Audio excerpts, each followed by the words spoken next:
ಅಪರ ಕರ್ಮಂಗಳಂ ಸಾಧಿಸಿ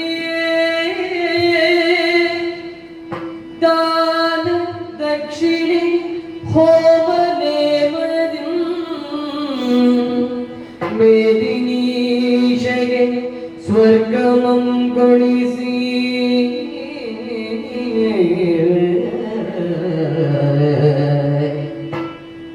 ದಾನ ದಕ್ಷಿಣೆ ಹೋಮನೆ ಮನು ಮೇದಿನೀಶಗೆ ಸ್ವರ್ಗಮಂಗೊಳಿಸಿ ಸಕಲ ಪಿತೃಜನವ ಸಂತುಷ್ಟಿಗೊಳಿಸಿ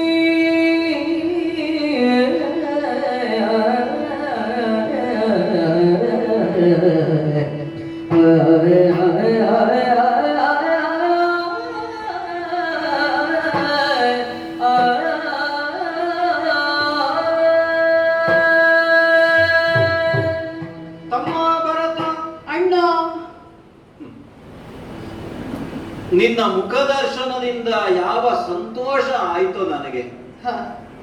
ನೀನಾಡಿದಂತಹ ಮಾತುಗಳನ್ನು ಕೇಳುವಾಗ ನನ್ನನ್ನು ನೋಡಿದೆ. ಕಾಣುತ್ತಾ ಉಂಟಲ್ಲ ಅಣ್ಣ, ಜಗತ್ತಿನಲ್ಲಿ ಯಾವುದನ್ನು ನಾವು ಕಳೆದುಕೊಂಡೆವು ಅಂತಾದ್ರೆ ಮತ್ತೆ ಅದು ಸಿಗುವುದಕ್ಕಿಲ್ವೋ ಅಂತಹ ಅಮೂಲ್ಯವಾದದ್ದನ್ನು ನಾವು ಕಳ್ಕೊಂಡೆವಲ್ವೇ. ದೌರ್ಭಾಗ್ಯ ಅಂತ ಹೇಳುವುದು ವಿಧಿ ಅಂತ ಆಡುವುದು ಗೊತ್ತಾಗುವುದಿಲ್ಲ. ಸರಿಯಪ್ಪ, ನೀನು ಆಡಿದ್ದೇ ಸತ್ಯ. ಜಗತ್ತಿನಲ್ಲಿ ವಿಧಿಯನ್ನು ಮೀರಿ ನಿಲ್ಲುವುದಕ್ಕೆ ನಾವು ಹೇಳು, ಯಾರಿಗೂ ಸಾಧ್ಯ ಇಲ್ಲವಲ್ಲ. ಕಾಲದ ಗತಿಯನ್ನು ಮೀರುವುದಕ್ಕೆ ನಾವಲ್ಲ. ಹಿರಿಯರು ಆಡಿದಂತಹ ಮಾತು ಆಗಾಗ ನನಗೆ ನೆನಪಾಗ್ತದೆ. ಹೋಗೋ ಮೇಘಾವಿತಾನಸ್ತ ವಿದ್ಯುಲ್ಲೇಖೇವ ಚಂಚಲ. ನಮಗೆ ಕಾಣುವಂತಹ ವೈಭವವಾಗಲಿ, ಭೋಗವಾಗಲಿ, ಸಂಪತ್ತಾಗಲಿ ಮೇಘಾವಿತಾನಸ್ತ ವಿದ್ಯುಲ್ಲೇಖೆ, ಮೋಡದಲ್ಲಿ ಕಾಣುತ್ತಿರುವಂತಹ ಮಿಂಚಿನ ಹಾಗೆ ಚಂಚಲವಾದದ್ದು ಬಿಟ್ರೆ ಅದನ್ನು ನಾವು ಶಾಶ್ವತ ಅಂತ ಭ್ರಮಿಸುವುದಕ್ಕಿಲ್ಲ, ಸಾಧ್ಯವೂ ಇಲ್ಲ. ಕಂದ ಅಣ್ಣ, ಕೇಕಯದಿಂದ ಬಂದೆ ಅಲ್ವೇ.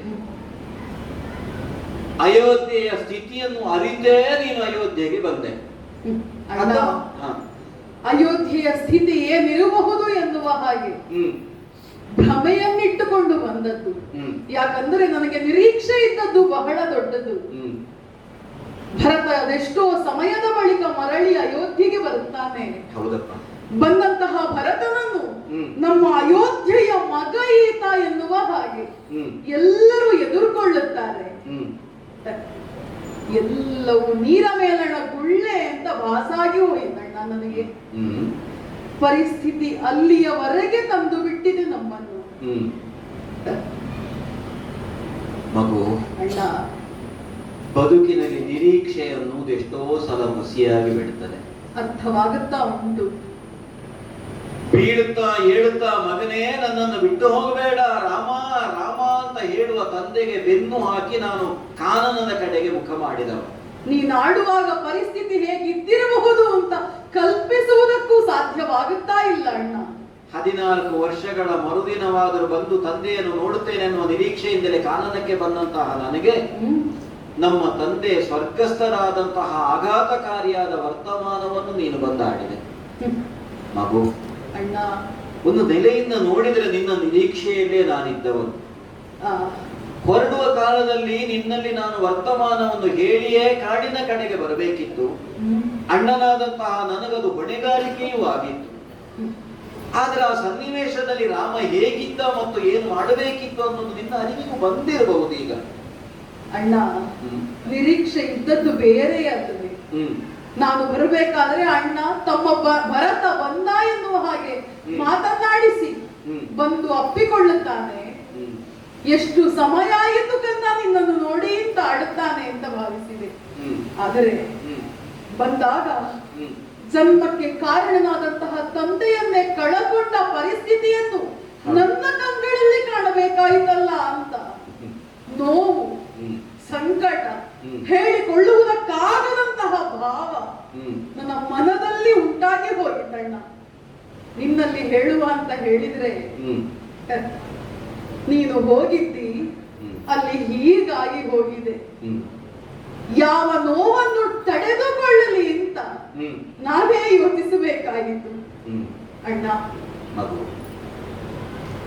ಅಪ್ಪನನ್ನ ಒಪ್ಪಿಸಿ ಬಂದೆ ಅಂತ ಅಂದುಕೊಂಡಿರಬಹುದು. ಆದರೆ ಅಲ್ಲಿಯ ಪರಿಸ್ಥಿತಿಯನ್ನೆಲ್ಲವನ್ನು ನಿನಗೆ ಹೇಳಿದ್ದೇನಲ್ಲ ಈಗ. ಹೌದು. ಒಮ್ಮೆ ಯೋಚಿಸಬಾರದೆ? 8 ದಿನಗಳ ಕಾಲ ಅನ್ನವನ್ನು ಉಣ್ಣದೆ ರಾಮ ರಾಮ ಅನ್ನುವ ಒಂದು ಶಬ್ದವನ್ನು ಮಾತ್ರ ಹೇಳುತ್ತಾ ಹೇಳುತ್ತಾ ಪಿತೃಲೋಕವನ್ನು ಐದಿದ್ದರಲ್ಲವೇ. ರಾಮ ಮಾತ್ರ ಅವರ ನಾಲಗೆಯಲ್ಲಿದ್ದದ್ದು ಕಡೆಯವರೆಗೆ. ಬೇರಾವ ಮಕ್ಕಳ ಬಗೆಗೆ ಅವರಿಗೆ ಯೋಚನೆಯೂ ಇರಲಿಲ್ಲ ಅಣ್ಣ.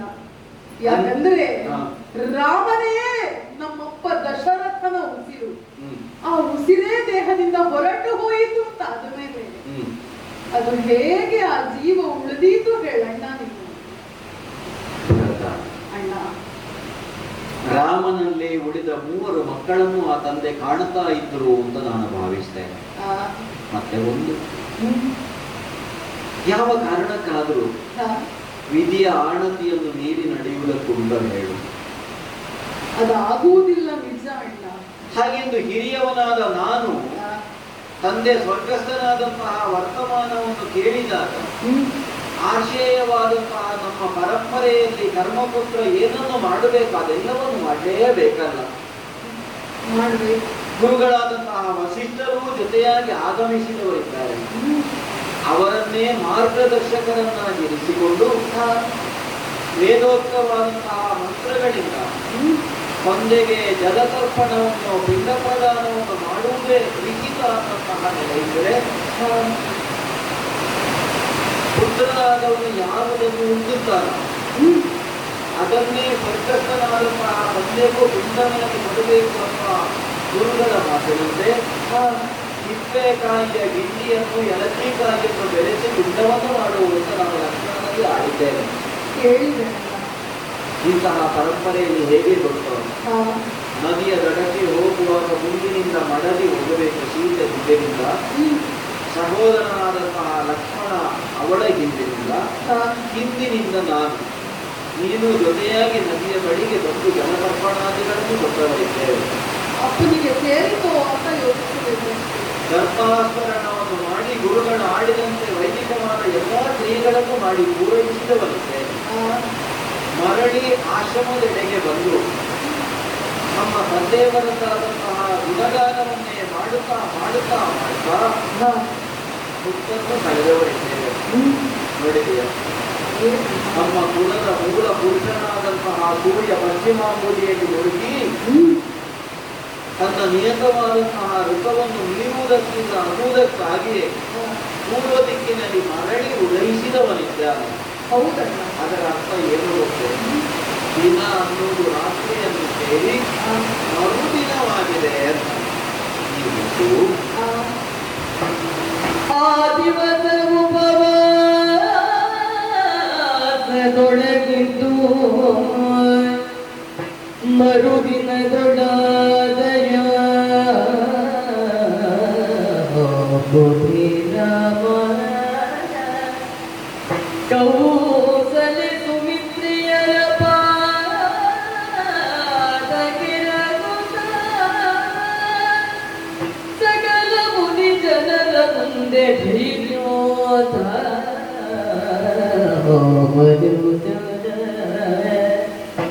ಸಕಲ ಮುನಿ ಜನರ ಮುಂದೆ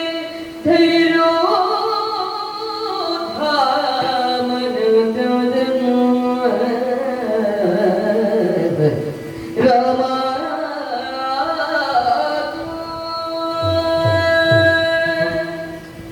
ಭರತ, ಅಣ್ಣ, ಮಾವನ ಗುಣವನ್ನು ವರ್ಣಿಸುವುದಕ್ಕೆ 1000 ನಾಲಿಗೆ ಸಾಲದು ಅಂತ ನಿನ್ನ ಅತ್ತಿಗೆ ಆಡಿದರು. ಹೌದಣ್ಣ. ಹಾಗಾಗಿ ಅವರ ಗುಣಗಳ ಕುರಿತಾಗಿ ಮಾತನ್ನ ಆಡುತ್ತಾ ಆಡುತ್ತಾ ಸೂರ್ಯ ಅಸ್ತಮಿಸಿ ಸೂರ್ಯ ಉದಯಿಸಿದ್ದು ನಮಗೆ ಗೊತ್ತಾಗಲಿಲ್ಲ, ತಿಳಿಯಲೇ ಇಲ್ಲ. ಪ್ರಾರಂಭಕ್ಕೆ ನೀನೊಬ್ಬನೇ ಬಂದವನು ಅಂತ ಒಂದು ಕ್ಷಣ ನಾನು ಭ್ರಮಿಸಿದ್ದ, ಹೌದು. ಆದ್ರೆ ಮೊದಲೇ ಮರವನ್ನು ಏರಿದಂತಹ ಲಕ್ಷ್ಮಣ ಆಡಿದ್ದ. ಅಯೋಧ್ಯೆಯ ಪಟ್ಟದಾನೆ ಬರ್ತಾ ಇದೆ, ಅಯೋಧ್ಯೆಯಿಂದ ಚತುರಂಗ ಸೇನೆ ಬರ್ತಾ ಇದೆ. ಇದು ಮುಂಭಾಗದಲ್ಲಿ ಕಣ್ಣೀರಿಳಿಸುತ್ತಿರುವಂತಹ ಮಾತೆಯರಿಗೆ ವಂದಿಸಿ ಗುರುಗಳಾದಂತಹ ವಸಿಷ್ಠರಿಗೂ ನಮಸ್ಕರಿಸಿ ಸೇರಿದಂತಹ ಪ್ರಜೆಗಳಲ್ಲೆಲ್ಲ ಒಂದೆರಡು ಮಾತುಗಳನ್ನು ನಾನು ಆಡಬೇಕಾಗಿದೆ. ಯಾಕೆ ಗೊತ್ತಾ? ಪ್ರಜೆಗಳು ಬಂದದ್ದೇ ನಿನಗೆ ಬೇಕಾಗಿ ಇರ್ತದೆ. ಅಲ್ಲ, ಈ ಪ್ರಜೆಗಳು ಮೊದಲು ನನ್ನ ಜೊತೆಯಾಗಿ ಬಂದಿದ್ದರು. ಅಯೋಧ್ಯೆಯನ್ನು ಬಿಟ್ಟು ಕಾಡಿನ ಕಡೆಗೆ ನಾನು ಬರುವಾಗ ಇವರೆಲ್ಲರೂ ರಾಮನಿಂದ ಜೊತೆಯಾಗಿ ನಾವು ಬರ್ತೇವೆ. ಗಂಗಾ ನದಿಯ ದಡದಲ್ಲಿ ಇವರೆಲ್ಲ ನಿದ್ರಿಸಿದಂತಹ ಹೊತ್ತಿನಲ್ಲಿ ನಾನು ರಾತ್ರಿ ಹೊತ್ತು ಬೇಗ ಎದ್ದು ಮುಖನಲ್ಲಿ ನಮ್ಮನ್ನು ನದಿ ದಾಟಿಸು ಅಂತ ಹೇಳಿದೆ. ಹಾಗಾಗಿ ನಾವು ಮೂವರು ನೌಕೆಯನ್ನೇರಿ ಗಂಗಾ ನದಿಯನ್ನು ಉತ್ತರಿಸಿ ಚಿತ್ರಕೂಟದ ಪ್ರದೇಶಕ್ಕೆ ಬಂದವರು. ಬಹುಶಃ ಮರಳಿ ಇವರು ಮರುದಿನ ಎದ್ದಾಗ ನಮ್ಮನ್ನು ಕಾಡಲಿಲ್ಲ. ಹಾಗಾಗಿ ಅಯೋಧ್ಯೆಗೆ ಹೋದ್ರು. ಆ ಹೊತ್ತಿಗೆ ಇವರಲ್ಲಿ ಮಾತನಾಡುವುದಕ್ಕಾಗಲಿಲ್ಲ.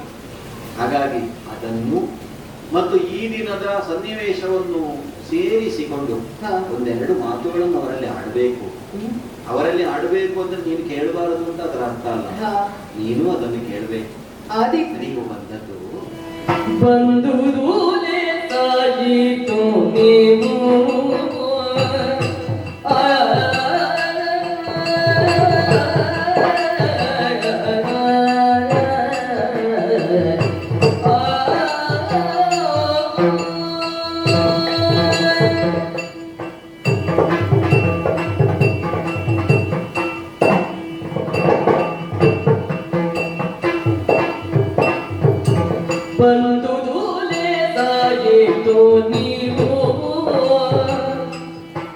ಹೀಗಾದ ಮೇಲೆ ನೊಂದು ಮಾಡುವುದಿನ್ನೇನು ನಾವು ಎಂದಿಗಾಗಬಹುದು ದಿನ ಸಿದ್ಧ ಈ ದೇಹ ನಾಶ ಹೊಂದದೆ ಇಲ್ಲದಿದು ಬದ್ಧ ಬಂದು ದೂಲೆ ಸಾಯಿತು ನೀವು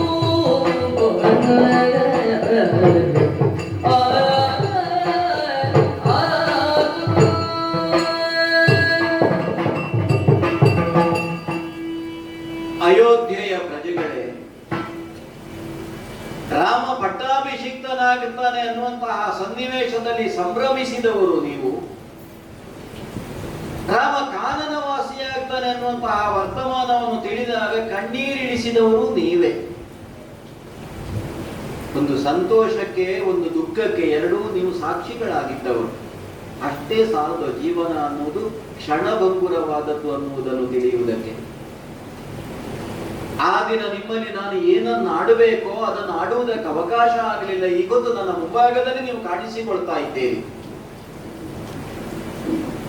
ಒಂದು ಮಾತು ಉಂಟು, ಹೀಗಾದ ಮೇಲೆ ನೊಂದು ಮಾಡುವುದು ಇನ್ನೇನು ನಾವು ಅಂತ. ರಾಜ್ಯರಾದವರು ಗತಿಸಿ ಹೋದರ ಕುರಿತಾಗಿ ಚಿಂತಿಸುವುದಿಲ್ಲ, ಶೋಕಿಸುವುದಿಲ್ಲ. ಭವಿಷ್ಯದಲ್ಲಿ ಮತ್ತೆ ನಾವು ಏನು ಮಾಡಬೇಕು ಅನ್ನುವುದರ ಕುರಿತಾಗಿ ತರ್ಕಿಸ್ತಾರೆ, ಚಿಂತನೆ ಮಾಡ್ತಾರೆ, ಚಿಂತಿಸುವುದಲ್ಲ. ಬದುಕು ಅನ್ನೋದು ಯಾರಿಗೆ ಶಾಶ್ವತ ಹೇಳಿ? ಈ ಲೋಕಕ್ಕೆ ಹೆಸರೇ ಮರ್ತ್ಯ. ತಂದೆ ಬೇಕು, ತಾಯಿ ಬೇಕು, ಬಂಧುಗಳು ಬೇಕು, ಅಣ್ಣ ತಮ್ಮಂದಿರು ಬೇಕು, ಸಂಸಾರ ಬೇಕು, ಕುಟುಂಬ ಬೇಕು, ಎಲ್ಲವೂ ಬೇಕು. ಆದ್ರೆ ಎಲ್ಲರನ್ನು ಉಳಿಸಿಕೊಳ್ಳುವುದಕ್ಕೆ ನಮ್ಮಿಂದ ಸಾಧ್ಯವೇ ಅಥವಾ ಅದು ಸಾಧುವೇ? ಸುಖ ದುಃಖ, ನೋವು ನಲಿವು, ಕಷ್ಟ ಸುಖಗಳು ಅನ್ನುವಂತಹ ದ್ವಂದ್ವದಿಂದ ಕೂಡಿದ್ದು ಈ ಪ್ರಪಂಚ. ನಾವು ಬೇಕು ಅಂತ ಹೇಳಬಹುದು. ನಮ್ಮ ಸೂರ್ಯವಂಶದಲ್ಲೇ ಬಾಳಿ ಬೆಳಗಿ ಕೀರ್ತಿಯನ್ನು ಪಡೆದಂತಹ ರಾಜಾದಿ ರಾಜರು, ಚಕ್ರವರ್ತಿಗಳು ಕೇವಲ ಈಗ ನೆನಪಾಗಿದ್ದಾರೆ, ಕೀರ್ತಿ ಶೇಷರಾಗಿದ್ದಾರೆ ಹೊರತು ಭೌತಿಕವಾಗಿ ನಮ್ಮ ಜೊತೆಗೆ ಇಲ್ಲವಲ್ಲ. ಅವರು ಕೀರ್ತಿಕಾಯರಾಗಿದ್ದಾರೆ, ಕೀರ್ತಿ ಶೇಷರಾಗಿದ್ದಾರೆ. ನಮ್ಮ ತಂದೆಯೂ ಅಷ್ಟೇ 60,000 ವರ್ಷಗಳ ಆಡಳಿತವನ್ನು ಮಾಡಿ ವೃದ್ಧಾಪ್ಯದಿಂದ ಜರ್ಜರಿತವಾದಂತಹ ಶರೀರವನ್ನು ಹೊಂದಿದವರು ಈಗ ತಮ್ಮ ಈ ಭೌತಿಕವಾದಂತಹ ಕಾಯವನ್ನು ಕಳೆದು ದಿವ್ಯವಾದಂತಹ ಕಾಯವನ್ನು ಪಡೆದು ಯಾವ ನಿಜವಾದಂತಹ ನೆಲೆ, ನಿಜವಾದ ಧಾಮ ಉಂಟು ಆ ಕಡೆಗೆ ಸಾಗಿದ್ದಾರೆ ಅನ್ನುವುದಕ್ಕಾಗಿ ನಾವು ಸಂತೋಷ ಪಡಬೇಕು. ಎಷ್ಟು ಯಜ್ಞ ಯಾಗಾದಿಗಳನ್ನು ಮಾಡಿದರು. ಶಂಬರನಂತಹ ದುಷ್ಟ ರಾಕ್ಷಸನನ್ನು ಕೊಲ್ಲುವುದಕ್ಕಾಗಿ ದೇವಲೋಕಕ್ಕೂ ಹೋಗಿ ದೇವತೆಗಳಿಗೂ ಸಹಾಯ ಆದರೂ ಅನ್ನೋದಕ್ಕೆ ನಾವು ಹೆಮ್ಮೆ ಪಡಬೇಕು. ಒಂದು ಕ್ಷಣ ತಂದೆಯಾಗಲಿ ನಿಮಗೆ ಅರಸನಾಗಲಿ ಗತಿಸಿದಾಗ ನಾವು ಕಣ್ಣೀರು ಸುರಿಸುವುದು ಸಹಜ. ಆದರೆ ನಾವು ಅಳುತ್ತಾ ಕುಳಿತೇವೆ ಅಂತಾದರೆ ಸತ್ತವರು ಮತ್ತೆ ಮರಳಿ ಬರುವುದಕ್ಕಂತೆ.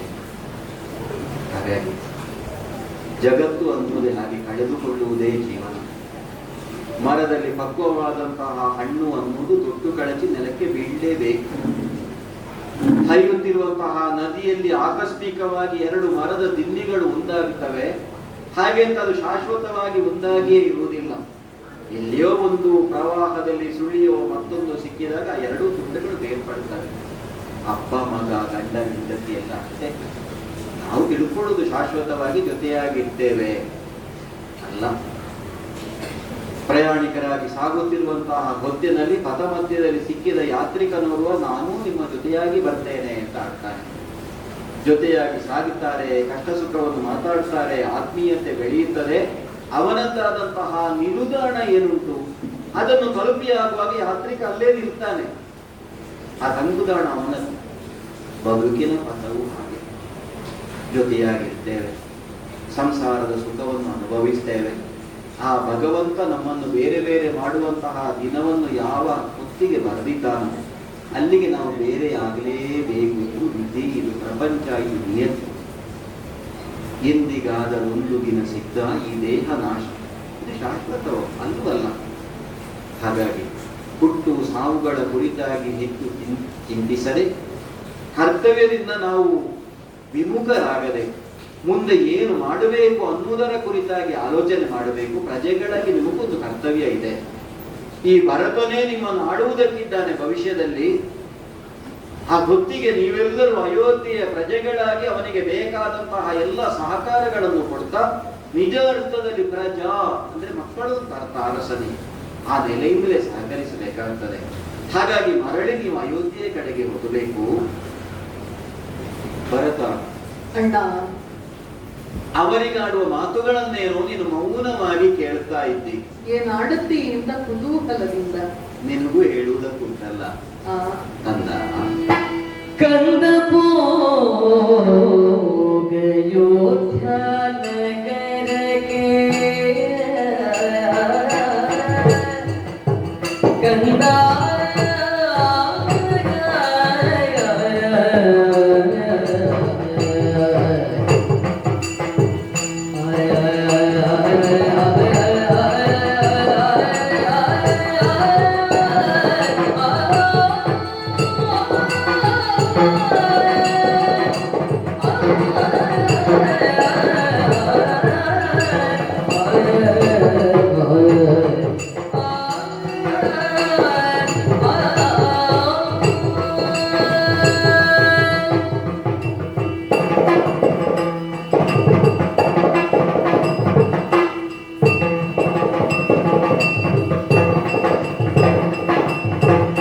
ಕಂದ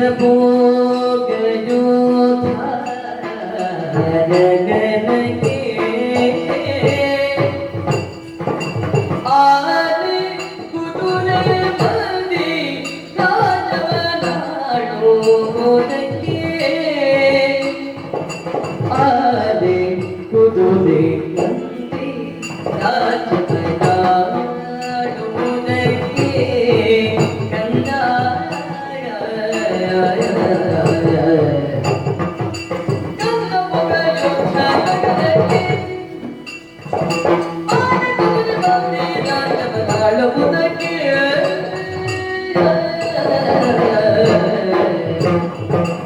ಅಂದಿನ ದಿನಕ್ಕೆ ನಾ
ಕಂದ, ಅಣ್ಣ.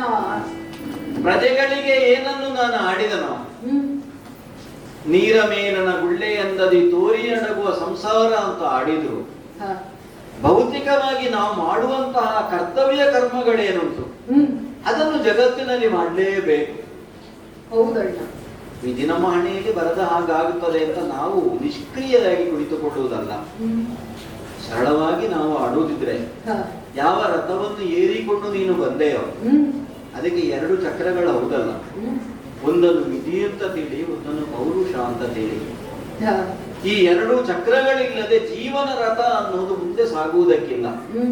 ಮನುಷ್ಯ ಪ್ರಯತ್ನ, ಜಗತ್ತಿನಲ್ಲಿ ಮಾನವನಾಗಿ ಜನಿಸಿದ ಮೇಲೆ ಅವನು ಮಾಡಬೇಕಾದಂತಹ ಕರ್ತವ್ಯಗಳೇನುಂಟು ಅದನ್ನು ಅನೂಚಾನವಾಗಿ ನಾವು ಮಾಡಲೇಬೇಕು. ಹಾಗಾಗಿ ಪ್ರತ್ಯೇಕವಾಗಿ ನಿನಗೂ ನಾನು ಆಡುವುದು ಏನು ಅಣ್ಣ? ಮಗು, ಅಣ್ಣ, ನೀನು ಬಂದದ್ದರಿಂದ ನಾನು ಅತ್ಯಂತ ಸಂತುಷ್ಟನಾಗಿದ್ದೇನೆ. ಯಾಕೆಂದ್ರೆ ಹೊರಡುವ ಕಾಲದಲ್ಲೂ ನನ್ನ ಮನಸ್ಸಿನಲ್ಲೊಂದು ಕೊರಗಿತ್ತು. ಒಮ್ಮೆ ಭರತನನ್ನು ಕಂಡು ಅವನಲ್ಲಿ ಮಾತನಾಡಿ ಹೋಗಬೇಕಿತ್ತು. ಆದ್ರೆ ಸನ್ನಿವೇಶ ಅದಕ್ಕೆ ಅನುಕೂಲಕರವಾಗಿ ಒದಗಿ ಬರಲಿಲ್ಲ ಅಂತ ನನ್ನ ಮನಸ್ಸಿನ ಇಂಗಿತವನ್ನು ತಿಳಿದು ಅನ್ನುವ ಹಾಗೆ ನೀನು ಬಂದೆ. ಗುರುಗಳನ್ನು ಕಂಡೆ, ತಾಯಂದಿರಿಗೂ ಕೊಡಮಟ್ಟೆ. ಹಾಗೆಂತ ನೀವು ಇನ್ನೂ ಅರಣ್ಯದಲ್ಲಿ ಇರುವುದಲ್ವಲ್ಲ. ಈಗ ಪ್ರಜೆಗಳಾದ ಇವರಿಗೆ ನೀವು ಅಯೋಧ್ಯ ಪಟ್ಟಣಕ್ಕೆ ಮರಳಿ ಹೋಗಿ ಅಂತ ನಾನು ಹೇಳಿದ ಮೇಲೆ ಅವರನ್ನು ಆಳಬೇಕಾದ ಆಳುವ ಅರಸನಾದ ನೀನು ಕಾಡಿನಲ್ಲಿರುವುದೋ ಹೇಳು. ಕಂದಕ್ಕೆ ಹೋಗ ಅಯೋಧ್ಯ ನಗರಕ್ಕೆ. ನೀನು ನಗರವಾಸಿ ಆಗಬೇಕು, ಅರ್ಥಾತ್ ನಾಗರಿಕನಾಗಬೇಕು. ನೀನು ನಾಗರಿಕನಾಗುವುದು ಮಾತ್ರವಲ್ಲ, ನಿನ್ನ ತಾಯಿ ನಮ್ಮ ತಂದೆಯಲ್ಲಿ ಕೇಳಿದ ವರದಂತೆ ಭವಿಷ್ಯದಲ್ಲಿ ಅಯೋಧ್ಯೆಯ ಚಕ್ರವರ್ತಿ ಪೀಠವನ್ನು ಏರಿ ಸೂರ್ಯ ವಂಶದಲ್ಲೇ ಚಕ್ರವರ್ತಿಯಾಗಿ ರಾರಾಜಿಸಬೇಕು. ಅದಕ್ಕೆ ನೀನು ಯೋಗ್ಯನೂ ಹೌದು. ಹಾಗಾಗಿ ನೀನು ಬಂದಾಗ ನಾನು ಆಡಿದ್ದು ಇನ ವಂಶ ವಾರಿಧಿ ಚಂದ್ರ ಅಂತ. ನನಗೆ ಗುರುಗಳ ಹೆಸರನ್ನು ಇಡುವಾಗ ಹಾಗೆ ಭರತ, ವರಂ ತನೋತಿ, ಉತ್ಕರ್ಷೆಯನ್ನು ಅಭಿವೃದ್ಧಿಯನ್ನು ತರುವವನು ಯಾವನು ಅಂತವನು ಅನ್ನುವ ಕಾರಣಕ್ಕಾಗಿ ಆ ಹೆಸರನ್ನಿಟ್ಟು.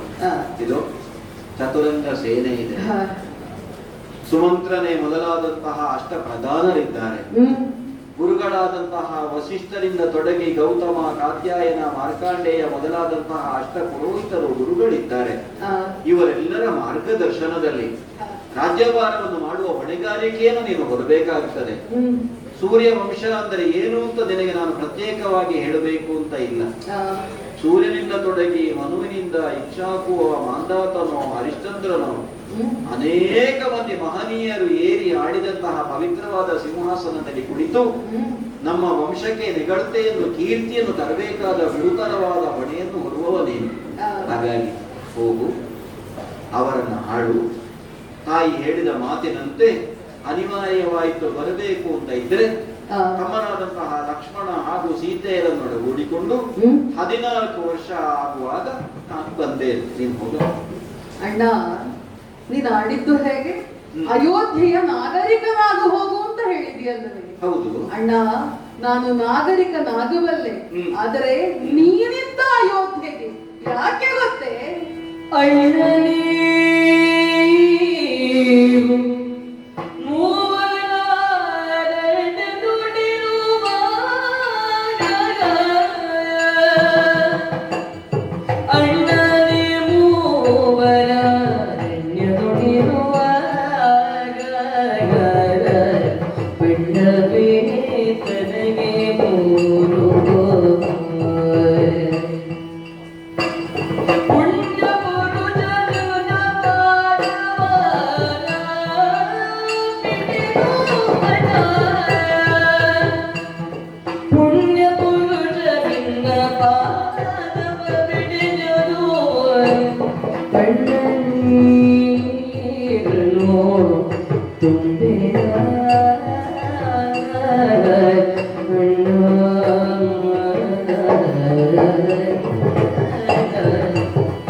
ಹೌದು.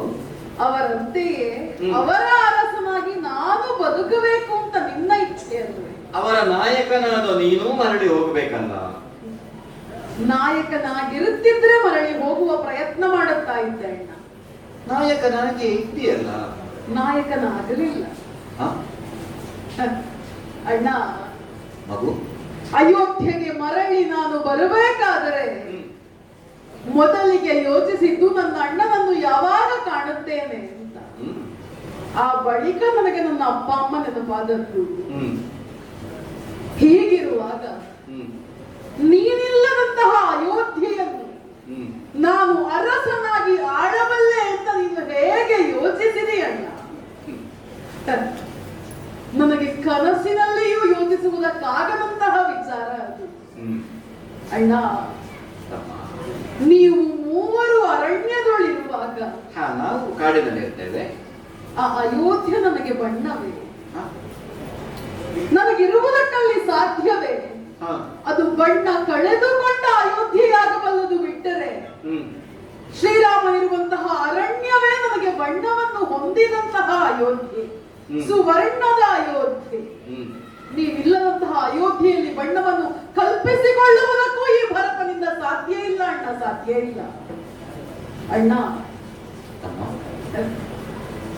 ನೀನು ಅಪ್ಪನಿಗೆ ಮಾತನ್ನು ಕೊಟ್ಟೆ ಎನ್ನುವಂತಹ ಕಾರಣವನ್ನು ಇಟ್ಟುಕೊಂಡು ಜಟ ವಲ್ಕಲಧಾರಿಯಾಗಿ ಸತಿಯಾದಂತಹ ಸೀತೆ, ನಮ್ಮಮ್ಮನಿಗೆ ಸಮಾನಳಾದಂತಹ ಸೀತೆಯನ್ನು ಕರೆದುಕೊಂಡು ಜೊತೆಗೆ ನಿನ್ನನ್ನು ಅನುಸರಿಸಿಕೊಂಡು ಬಂದಂತಹ ಲಕ್ಷ್ಮಣನನ್ನು ಕರೆದುಕೊಂಡು ನೇರವಾಗಿ ಬಂದು ಕಾಡಿನಲ್ಲಿದ್ದೀಯಲ್ಲ. ಹೌದಪ್ಪ, ಚಿತ್ರಕೂಟ ಪ್ರದೇಶದಲ್ಲಿ ವಾಸವಾಗಿದ್ದೇನೆ. ನೀನು ಚಿತ್ರಕೂಟದಲ್ಲಿದ್ದೇನೆ ಎನ್ನುವುದನ್ನು ಬಹಳ ಸಂತೋಷದಿಂದಲೂ ಅಥವಾ ನಿನಗೆ ಯಾವ ರೀತಿಯ ಮಾತನ್ನು ಅಪ್ಪ ನಿನ್ನ ಕೈಯಲ್ಲಿ ತೆಗೆದುಕೊಂಡಿದ್ದಾರೋ ಅದನ್ನು ಅನುಸರಿಸುವಂತಹ ಪಿತೃವಾಕ್ಯ ಪರಿಪಾಲಕನಾದ ರಾಮನಾಗಿಯೂ ಆಡಬಹುದಣ್ಣ.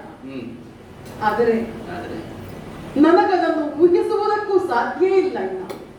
ನಿನಗಿರುವುದಕ್ಕೆ ಎಲೆ ಮನೆ. ಹೌದು.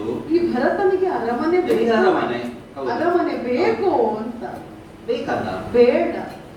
ನೀನಿಲ್ಲದಂತಹ ಆ ಅಯೋಧ್ಯೆಯ ಅರಮನೆ ನಿನ್ನ ತಮ್ಮನಾದಂತಹ ಭರತ ಖಂಡಿತವಾಗಿಯೂ ಅಪೇಕ್ಷಿಸುವಂತಹ ಅರಮನೆ ಆಗಲಾರದಣ್ಣ. ನನಗೆ ಬೇಡ.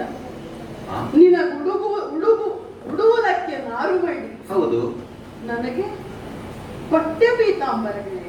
ಅರಸನಾದ ಮೇಲೆ ನೀನು ನನ್ನೆಲ್ಲ ಧರಿಸಲೇಬೇಕಲ್ಲ ಅಣ್ಣ. ಆವಾಗಲೇ ಆಡಿದೆ. ಬಣ್ಣ ಕಳೆದುಕೊಂಡ ಅಯೋಧ್ಯೆಯಲ್ಲಿ ಹಲವು ಬಣ್ಣಗಳಿಂದ ಕೂಡಿದಂತಹ ಪಠ್ಯ ಪೀತಾಂಬರವನ್ನು ಉಟ್ಟುಕೊಂಡು ಯಾವ ಸಂತೋಷಕ್ಕಾಗಿ ನಾನು ಆಳ್ವಿಕೆ ಮಾಡಬೇಕಣ್ಣ? ನನ್ನಿಂದ ಖಂಡಿತವಾಗಿಯೂ ಸಾಧ್ಯ ಇಲ್ಲ ಅಣ್ಣ, ಸಾಧ್ಯ ಇಲ್ಲ. ನಿನಗೆ ತಿನ್ನುವುದಕ್ಕೆ ಇಲ್ಲಿರುವಂತಹ ಕಂದಮೂಲಾದಿಯೇ ಆಹಾರವಾಗುತ್ತದೆ ಅಂತಾದರೆ ನಾನು ಷಟ್ರಸೋಪೇತವಾದ ಭೋಜನವನ್ನು ಅರಮನೆಯಲ್ಲಿದ್ದುಕೊಂಡು ಹೊಟ್ಟೆ ತುಂಬ ತಿಂದೇನು ಅಂತ ನೀನು ಹೇಗೆ ಯೋಚಿಸಿದೆ ಅಣ್ಣ? ಇಲ್ಲ. ಈ ಭರತ ರಾಮನಿದ್ದರೆ ಮಾತ್ರ ಪರಿಪೂರ್ಣ ಭರತನಾಗುತ್ತಾನೆ. ರಾಮನಿಲ್ಲದೆ ಇದ್ದರೆ ಭರತನ ವ್ಯಕ್ತಿತ್ವವೇ ಏನೂ ಇಲ್ಲದ ಹಾಗಾಗುತ್ತದಣ್ಣ. ಅಣ್ಣ, ನೀನು ಬಂದದ್ದು ಯಾರ ಮಾತನ್ನು ಕೇಳಿಕೊಂಡು? ನಮ್ಮ ತಾಯಿಯಾದಂತಹ ಕೈಕಾದೇವಿ ಆಡಿದ್ದಲ್ವೇ? ಕೈಕಾದೇವಿಗೆ ವರಗಳಿತ್ತಂತೆ. ಆ ವರಗಳನ್ನು ನಿನ್ನ ಪಟ್ಟಾಭಿಷೇಕದ ಸಂದರ್ಭದಲ್ಲಿ ನಮ್ಮಪ್ಪ ದಶರಥನಿಗೆ ಆಕೆ ನೆನಪಿಸಿದಳಂತೆ. ಹೌದಲ್ಲ ಅಣ್ಣ? ನನ್ನ ಅಮ್ಮನ ಮಾತನ್ನು ನೀನು ಕೇಳಬೇಕು ಅಂತ ಯಾರಾದರೂ ಹೇಳಿದ್ದಾರೆ? ಅಮ್ಮನ ಮಾತಲ್ವೇ? ನೀನು ಅಮ್ಮ ಎನ್ನುವ ಹಾಗೆ ಆಕೆಯನ್ನು ಮೇಲಿನ ಸ್ಥಾನದಲ್ಲಿ ಇರಿಸಿರಬಹುದು. ಆದರೆ ಅವಳಿಗೆ ನೀನು ಮಗನೇ ಅಂತ ಭಾವ ಬೇಕಿತ್ತಲ್ಲ? ಇತ್ತು ಅಂತಾದ್ರೆ ನಿನ್ನನ್ನು 14 ವರ್ಷ ವನವಾಸಕ್ಕೆ ಆಕೆ ಕಳುಹಿಸುತ್ತಾ ಇದ್ದಳೆ. ಖಂಡಿತ ಇಲ್ಲ ಅಣ್ಣ. ಅಪ್ಪನಿಗೆ ಮಾತು ಕೊಟ್ಟಾಗಿದೆ ಎನ್ನುವಂತಹ ತುಮುಲ, ಆಕೆಗೆ ಮಗ ಭರತ ಅರಸನಾಗಲಿ ಎನ್ನುವಂತಹ ವ್ಯಾಮೋಹ, ಹ್ಮ್. ಇದರ ಮಧ್ಯೆ ಹಾಗೆ. ನೀನು ಹಾ. ನಿರ್ಭಾವುಕನ ಹಾಗೆ ಪಿತೃವಾಕ್ಯ ಪರಿಪಾಲಕ ಎನ್ನುವ ಹಾಗೆ ಹ್ಮ್. ನೇರವಾಗಿ ಅಯೋಧ್ಯೆಯಿಂದ ಹೊರಟು ಬಂದಾಗ ಹ್ಮ್. ಅಯೋಧ್ಯೆಯ ಪುರಜನರೆಲ್ಲರೂ ಪುರದ ಪುಣ್ಯ ಪುರುಷರು ಬಿಟ್ಟ ಹೋಗುತ್ತಿದೆ ಅಂತ ಕಣ್ಣೀರ್ಗರೆದು ನಿನ್ನನ್ನು ಕೇಳಿಕೊಂಡ್ರಲ್ಲ ಅಣ್ಣ. ಅವರಿಗೆ ನನ್ನ ಮೇಲಿರುವಂತಹ ಪ್ರೀತಿ ತಮ್ಮ ಅದು. ಅಣ್ಣ, ಹ್ಮ್. ಆ ಪ್ರೀತಿಯನ್ನು ನೀನೊಂದರೆ ಕ್ಷಣ ನೆನಪಿಸಿಯಾದರೂ ನಿನಗಲ್ಲಿ ಉಳಿಯಬಹುದಿತ್ತಲ್ಲ. ನೀನು ಹೆಜ್ಜೆ ಹೆಜ್ಜೆಯನ್ನಿಟ್ಟುಕೊಂಡು ಮುಂದೆ ಹೋಗುತ್ತಾ ಇರಬೇಕಾದರೆ ಹ್ಮ್. ಅಪ್ಪನಾದಂತಹ ದಶರಥ ಹ್ಮ್. ಮಗನೇ ರಾಮ ಹ್ಮ್. ಹೋಗಬೇಡ ಕಂದ, ಹೋಗಬೇಡ ಅಂತ ನಿನ್ನಲ್ಲಿ ಪರಿಪರಿಯಾಗಿ ಭಿನ್ನವಿಸಿಕೊಂಡ್ರಲ್ಲ. ಹ್ಮ್. ಆ ಭಿನ್ನಹಕ್ಕೆ ಬೆಲೆ ಕೊಟ್ಟಾದ್ರೂ ನಿನ್ನಲ್ಲಿ ಇರುವಂತಹ ಮನಸ್ಸು ಮಾಡಬಹುದಿತ್ತಲ್ಲ ಅಣ್ಣ. ಅಣ್ಣ, ಮಗು. ಆಗಲೇ ಹೇಳಿದ ಹಾಗೆ ಹಾ. ನೀನಿಲ್ಲದ ಅಯೋಧ್ಯೆ ನನಗೆ ಬೇಡ. ಹಾ. ನಿನಗಿಲ್ಲದಂತಹ ಯಾವ ಸೌಭಾಗ್ಯಗಳು ನನಗೆ ಬೇಡ. ಹ್ಮ್. ನಿನಗಿಲ್ಲದಂತಹ ಅರಸೊತ್ತಿಗೆ ನನಗೆ ಬೇಡ. ಹ್ಮ್. ಅಣ್ಣ, ಹ್ಮ್. ಈ ಭರತ ನಿನ್ನ ತಮ್ಮನಾದಂತಹ ಭರತನಾಗಿಯೇ ಉಳಿಯುತ್ತಾನೆ ಬಿಟ್ಟರೆ ಹ್ಮ್. ಹೋಗಿ ಅರಸ ಭರತನಾಗಲ್ಲಿರುವುದಕ್ಕೆ ಅಪೇಕ್ಷಿಸುವುದಿಲ್ಲ ಅಣ್ಣ. ನೀನೆಷ್ಟೇ ಹೇಳಿದರೂ ಕೂಡ ನನ್ನನ್ನು ಹಿಂಬಾಲಿಸಿಕೊಂಡು ಬಂದಂತಹ ಪುರಜನರನ್ನು ಕರೆದುಕೊಂಡು ಮರಳಿ ನಾನು ಅಯೋಧ್ಯೆಗೆ ಹೋಗಲಾರೆ ಅಣ್ಣ, ಹೋಗಲಾರೆ. ನನ್ನನ್ನು ಹೋಗು ಎನ್ನುವ ಹಾಗೆ ನೀನು ಆಡಕೂಡದು ಅಣ್ಣ, ಆಡಕೂಡದು. ಮಗು, ಅಣ್ಣ, ನಿನ್ನ ತಮ್ಮನಾದಂತಹ ಭರತನಾಗಿ ನಾನು ಅಯೋಧ್ಯೆಗೆ ಹೋಗಲಾರೆ ಅಂತ ನೀನು ಆಡಿದೆ ಅಲ್ವಾ? ಹ, ನಾನು ಮತ್ತು ನೀನು ಯಾವ ವಂಶದಲ್ಲಿ ಜನಿಸಿದ್ದೇವೆ ಅದಾದ್ರೂ ನೆನಪುಂಟು ನನಗೆ? ಹ. ತಮಗೆ ಇದಕ್ಕೂ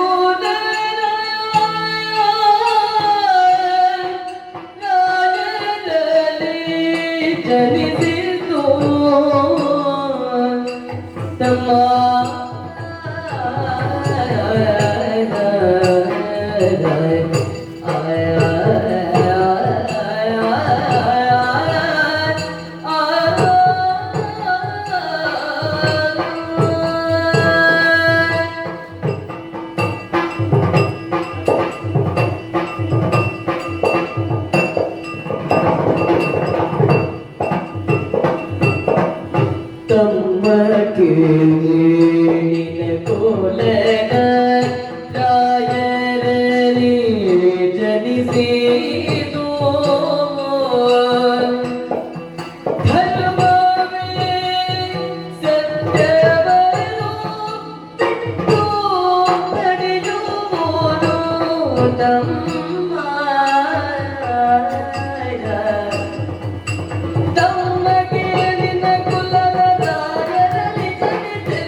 ಮೀರಿ ಪಿಂತೆ ನಡೆದವರುಂಟೆ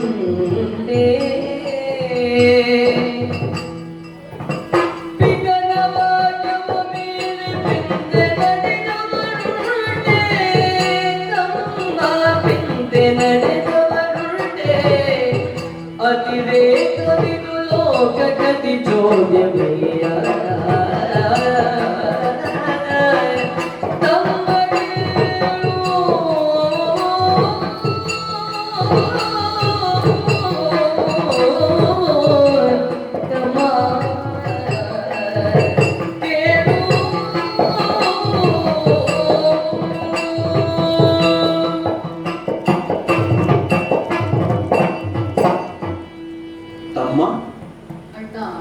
ಅಣ್ಣನಾಡುವ ಮಾತುಗಳನ್ನು ಕೇಳುವ ತಮ್ಮನಾಗುತ್ತಿ ಅಂತ ಆಲೋಚನೆ ಮಾಡಿದ್ರೆ ಅಣ್ಣನಿಗೆ ಹೇಳುವ ತಮ್ಮನಾಗುತ್ತಿ ಅಲ್ವಾ? ನಾನು ಹೇಳಿದ್ದು ಬೇರೆ ಯಾವ ಅಹಂಭಾವದಿಂದ ಅಲ್ಲ ಎನ್ನುವ ಬಗ್ಗೆ ನಿನಗೂ ಗೊತ್ತಾಯಿತು ಮಗು. ನಾನು ಕಾನನದಲ್ಲಿ ಇದ್ದೇನೆ ಅನ್ನುವಂತಹ ಉದ್ದೇಶವನ್ನು ಇರಿಸಿಕೊಂಡೇ ನನ್ನಲ್ಲಿ ನೀನು ಭೇಟಿ ಕೊಡ್ತಾ ಇದ್ದಿ. ನಿಜ ತಮ್ಮ, ಅಣ್ಣ.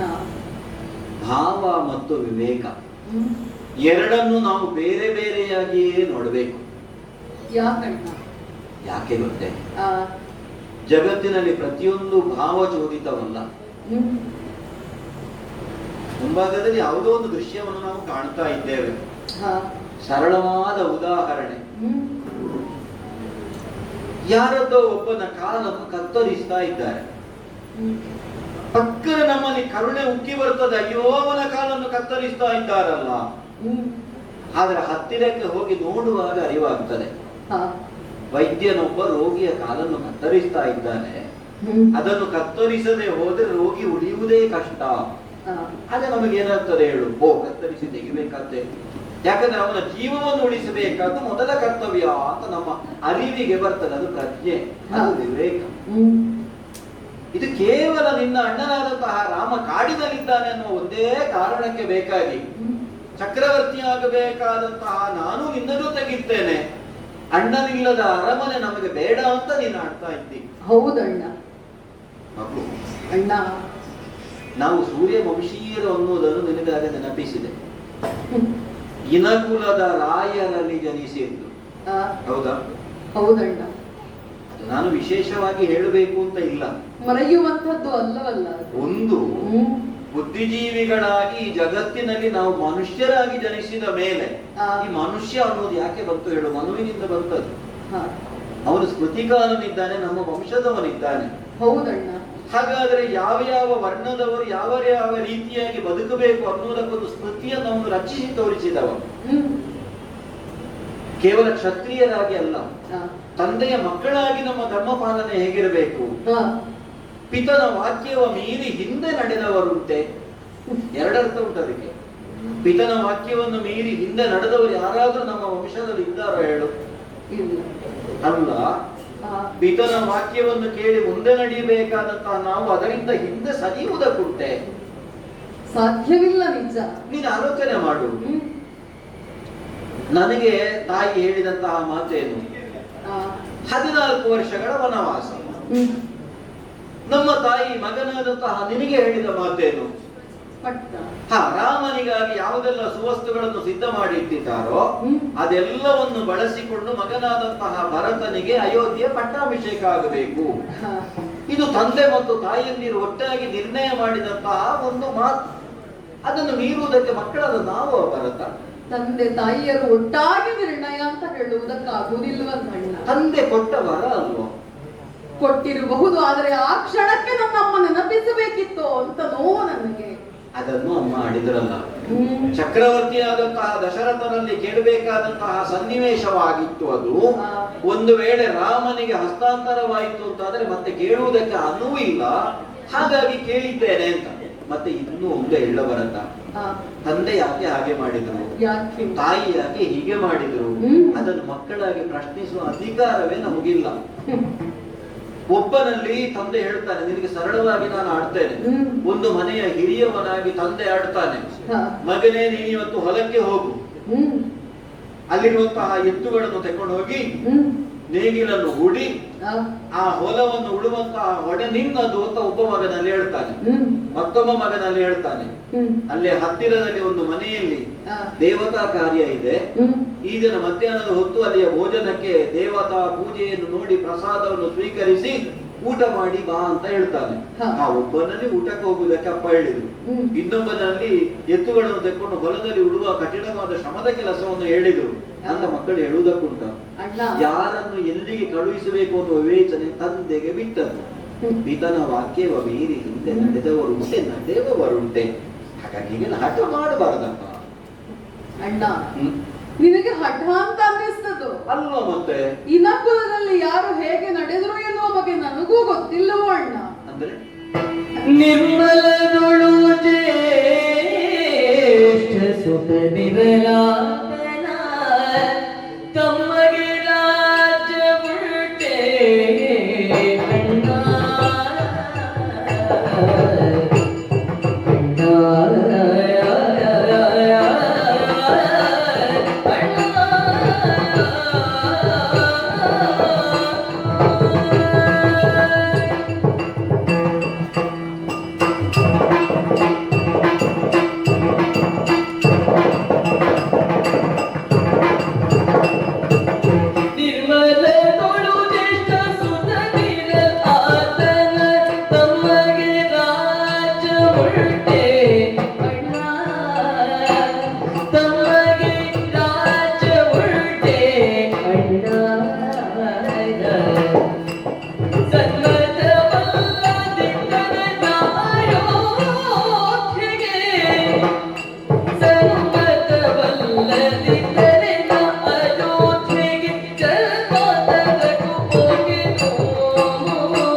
ಹಿಂದೆ ಹೇಗೆ ನಡೆದಿದ್ದರು, ಯಾವ ರೀತಿಯ ತತ್ವಗಳನ್ನು ಆದರ್ಶ ಎನ್ನುವ ಹಾಗೆ ಪರಿಪಾಲಿಸಿಕೊಂಡು ಬಂದಿದ್ರು ಎನ್ನುವ ಬಗ್ಗೆ ಹಿರಿಯರು ಹೇಳಿದಂತಹ ವಿಚಾರಗಳನ್ನೆಲ್ಲವನ್ನು ನಾನು ತಿಳಿದಿದ್ದೇನೆ. ನಿಜ, ಪ್ರತ್ಯೇಕವಾಗಿ ನಿನಗದನ್ನು ನಾನು ಎಚ್ಚರಿಸಬೇಕು ಅಂತ ಇರುವಲ್ಲ? ಖಂಡಿತ ಇಲ್ಲ. ಯಾಕೆ ಹಠ ಮಾಡುತ್ತಿ ಬರತ್ತಾ ಅಂತ ನೀನು ಆಡಿದೆ ಅಲ್ವೇ ಅಣ್ಣ? ಹಠ ಮಾರಿ ಮಗುವಿನ ಹಾಗೆ ಮಾಡ್ತೀನಿ. ನಿನ್ನದು ಹಠವೇ ಅಲ್ಲವೋ? ನನ್ನದು ಹೌದು. ಅಯೋಧ್ಯೆಯ ಪ್ರಜಾಜನರೆಲ್ಲವರೂ ಕೂಡ ಶ್ರೀರಾಮಚಂದ್ರಮ ಬರಬೇಕು ಮರಳಿ ಅಯೋಧ್ಯೆಗೆ ಅಂತ ಪರಿಪರಿಯಾಗಿ ಭಿನ್ನವಿಸಿಕೊಳ್ಳುತ್ತಾ ಇರುವಾಗ, ತಮ್ಮನಾದಂತಹ ಭರತ ಕರೆಯುತ್ತಾ ಇರುವಾಗ, ನಮ್ಮ ಗುರುಗಳಾದಂತಹ ವಸಿಷ್ಠರು ಬಂದು ಎದುರಲ್ಲಿ ನಿಂತು ನಮ್ಮನ್ನೆಲ್ಲ ನೋಡುತ್ತಾ ಇರುವಾಗ, ತಾಯಂದಿರೆಲ್ಲರೂ ಕಣ್ಣೀರುಗರೆಯುತ್ತಾ ರಾಮ ಲಕ್ಷ್ಮಣ ಸೀತೆಯರು ಯಾವತ್ತೂ ಮರಳಿ ಅಯೋಧ್ಯೆಗೆ ಬರುತ್ತಾರೋ ಅಂತ ನಿರೀಕ್ಷೆಯಲ್ಲಿ ಕಾಯುತ್ತಾ ಇರುವಂತಹ ದೃಶ್ಯವನ್ನು ನೀನು ಕಣ್ಣಾರೆ ಕಾಣುತ್ತಾ ಇರಬೇಕಾದರೆ, ಹೌದು, ನೀನು ಅಪ್ಪನಿಗೆ ಮಾತು ಕೊಟ್ಟಿದ್ದೇನೆ, ಅಮ್ಮನಾದಂತಹ ಕೈಕೆಯಾಡಿದಂತಹ ಮಾತಿಗೋಸುಗ ಅಂತ ಹೇಳುತ್ತೀಯಲ್ಲ ಅಲ್ವೇ? ಅದಕ್ಕಾಗಿ ನಾನು ಆಡಿದೆ, ನೀನು ಯಾಕಣ್ಣ ಹಠ ಮಾಡುತ್ತೀನಿ ಅಂತ. ಅಲ್ಲ, ಕೊಟ್ಟ ಮಾತನ್ನು ನೀನು ನಡೆಯುವುದಕ್ಕಾದೀತ ಅಣ್ಣ? ಹಿಂದಿನವರು ಯಾರು ಕೊಟ್ಟ ಮಾತನ್ನು ಮೀರಿ ನಡೆದವರಲ್ಲ, ಮುಂದಿನವರು ನಡೆಯ ಕೂಡಲು ಎನ್ನುವುದು ಸತ್ಯವೇ. ಆದರೆ ಅಲ್ಲಿ ನೀನಾಡಿದಂತಹ ಭಾವ ಹಾಗೂ ವಿವೇಕ ಅಲ್ವೇ? ಇಲ್ಲಿಯ ಪರಿಸ್ಥಿತಿ ಬೇರೆ ಅಲ್ವೋ ಅಣ್ಣ? ಏನಾಯ್ತು ಇಲ್ಲಿ? ನನ್ನ ತಾಯಿ ಸಮಯವನ್ನು ನೋಡಿಕೊಂಡು ಕೇಳಿದ ಹಾಗಿತ್ತು, ನನ್ನ ಮಗ ಭರತನಿಗೆ ಪಟ್ಟವಾಗಬೇಕು ಅಂತ. ಇಲ್ಲದಿದ್ದರೆ ರಾಮ ಪಟ್ಟವೇರುತ್ತಾನೆ ಅಂತ ತಂದೆಯಾದಂತಹ ದಶರಥನ ಜೊತೆಗೆ ನಿರೀಕ್ಷಿಸುತ್ತಾ ಇದ್ದಂತಹ ಪರಿವಾರದವರೆಲ್ಲರೂ ಕೂಡ ಒಮ್ಮೆಗೆ ನೊಂದು ಹೋಗುವ ಹಾಗೆ ಆ ಪರಿಸ್ಥಿತಿಯನ್ನು ನನ್ನಮ್ಮ ಅಲ್ಲಿ ನಿರ್ಮಾಣ ಮಾಡಬೇಕಿತ್ತು ಅಣ್ಣ. ಅದು ಅಗತ್ಯ ಇರಲಿಲ್ಲವಲ್ಲ. ಆ ಕಾರಣಕ್ಕಾಗಿ ನಾನು ಆಡುವುದು, ನೀನು ಆಕೆಯ ಮಾತನ್ನು ಕೇಳಬೇಕಾದ ಅನಿವಾರ್ಯತೆ ಇರಲಿಲ್ಲ. ಯಾಕೆ ಗೊತ್ತು? ನಮ್ಮ ಇನಕುಲದಲ್ಲಿ ಜ್ಯೇಷ್ಠನಾದಂತಹ ಮಗನೇ ಅಲ್ಲವೋ ಪಟ್ಟವೇರಬೇಕಾದ್ದು. ಪರಂಪರೆಯಿಂದ ಹಾಗೊಂದು ಬಂದಿದೆ. ಪಿತೃವಾಕ್ಯ ಪರಿಪಾಲನೆ, ಪಿತೃವಾಕ್ಯವನ್ನು ಮೀರಿ ನಡೆಯಬಾರದು ಅನ್ನುವಂತಹ ಪರಂಪರೆ ಬಂದಿದೆ ಅಂತಾದರೆ, ಅದರೊಂದಿಗೆ ಪಟ್ಟ ಜ್ಯೇಷ್ಠ ಮಗನಿಗೆ ಅನ್ನುವಂತಹ ಪರಂಪರೆಯನ್ನು ನಾವು ಮನಸ್ಸಲ್ಲಿ ಇಟ್ಟುಕೊಂಡು ವ್ಯವಹರಿಸಬೇಕಲ್ಲ. ಹಿರಿಯ ಮಗ ಸರಿಯಾಗಿದ್ದಾನೆ, ಧರ್ಮ ಮಾರ್ಗದಲ್ಲಿ ಇದ್ದಾನೆ ಅಂತ ಆದ್ರೆ ಅಂತವರಿಗೆ ಅಣ್ಣ, ನೀನೆಲ್ಲಿ ಧರ್ಮ ತಪ್ಪಿದ್ದಿ ಅಂತ ಬೇಕಲ್ಲ. ನೀನು ಆ ಧರ್ಮದ ಹಾದಿಯಲ್ಲಿ ನಡೆಯುತ್ತೆ ಎನ್ನುವುದನ್ನು ನಾನಲ್ಲ, ನಮ್ಮ ಅಯೋಧ್ಯೆಯ ಒಂದು ಸಣ್ಣ ಮಗುವು ಯೋಚಿಸುವುದಕ್ಕೆ ಸಾಧ್ಯ ಇಲ್ಲ ಅಣ್ಣ.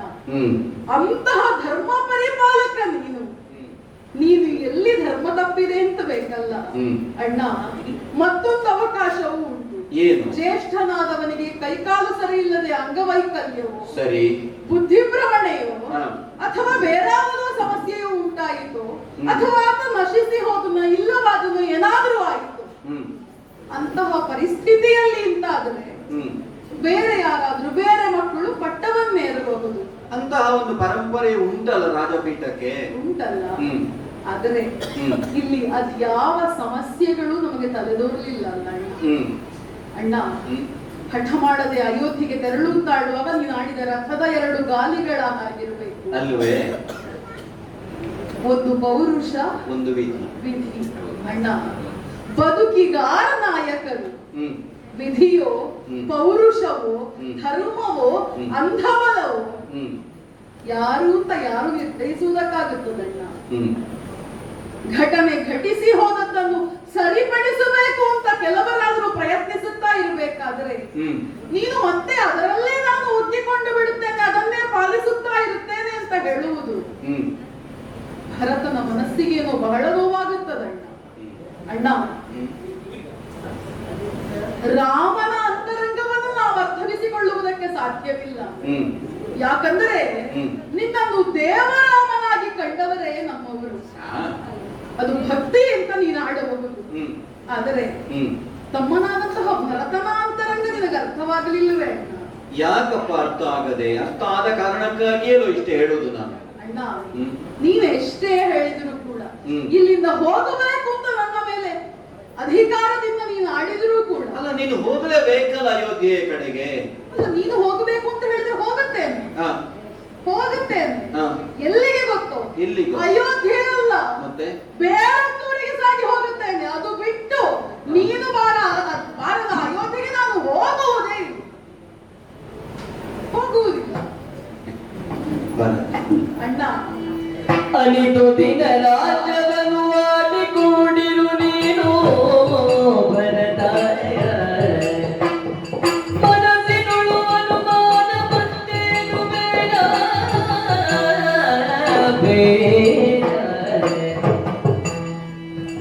എന്നൊടനെ ജനിಸಿದ തമ്മനാരനെ ನೀನು ಎಂದು ಮಾತನು ಕೇಳು ಜಗತ್ತಿಲ್ಲ ತಾಳು ತಮ್ಮ ಕೇಳು.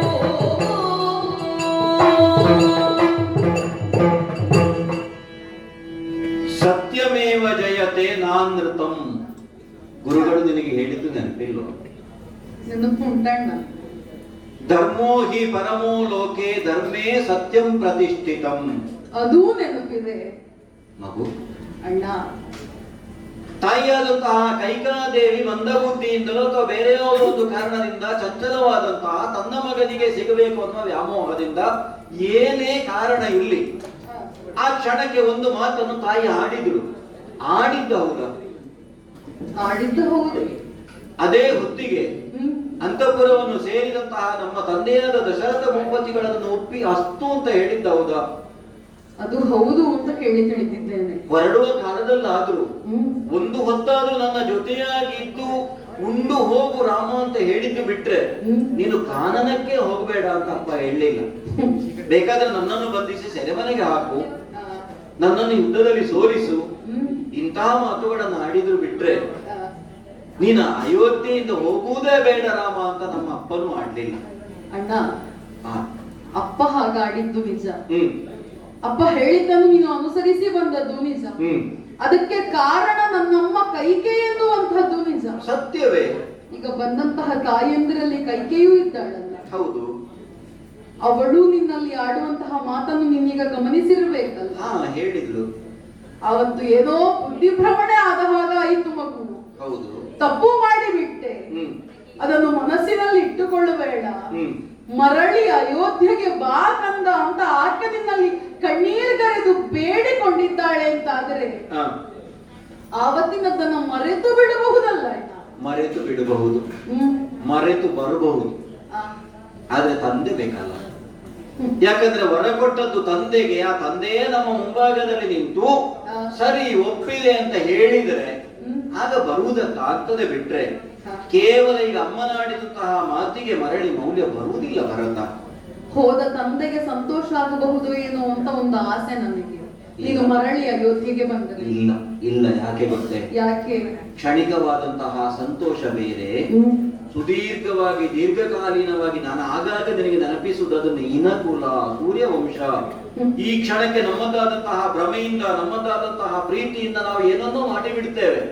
ಭವಿಷ್ಯದಲ್ಲಿ ಏನಾಡುತ್ತಾರೆ, ಆ ಕುಲದಲ್ಲಿ ಜನಿಸಿದಂತಹ ಒಬ್ಬ ವ್ಯಕ್ತಿ ಹೀಗೆ ಮಾತು ತಪ್ಪಿದ್ದಾನಂತೆ. ಮಗು, ಸಾವಿರಾರು ಜನರ ಮುಂಭಾಗದಲ್ಲಿ ಅಗ್ನಿ ಸಾಕ್ಷಿಯಾಗಿ ಮದುವೆಯಾದವಳಿಗೆ ಧರ್ಮಪತ್ನಿ, ಸಹಚರಿ. ಹೌದಾ?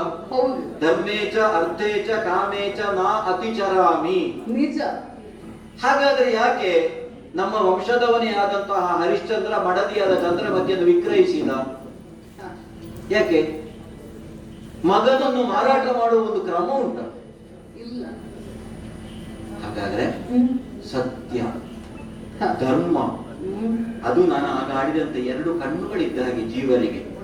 ಎಂತಹ ಒಂದು ಕಠಿಣವಾದ ಸನ್ನಿವೇಶವೇ ಮಾನವನ ಬದುಕಿನಲ್ಲಿ ಬಂದು ವಿಧಿ ಒಡ್ಡಿದಂತಹ ಪರೀಕ್ಷೆಯ ಮುಂಭಾಗದಲ್ಲಿ ವಿವೇಕದಿಂದ ವರ್ತಿಸಬೇಕು, ವಿವೇಕದಿಂದ ವರ್ತಿಸಬೇಕು ಅಂತ ಆಗಿನಿಂದ ನಿನಗೆ ನಾನು ಆಡುವುದು ಅದನ್ನು.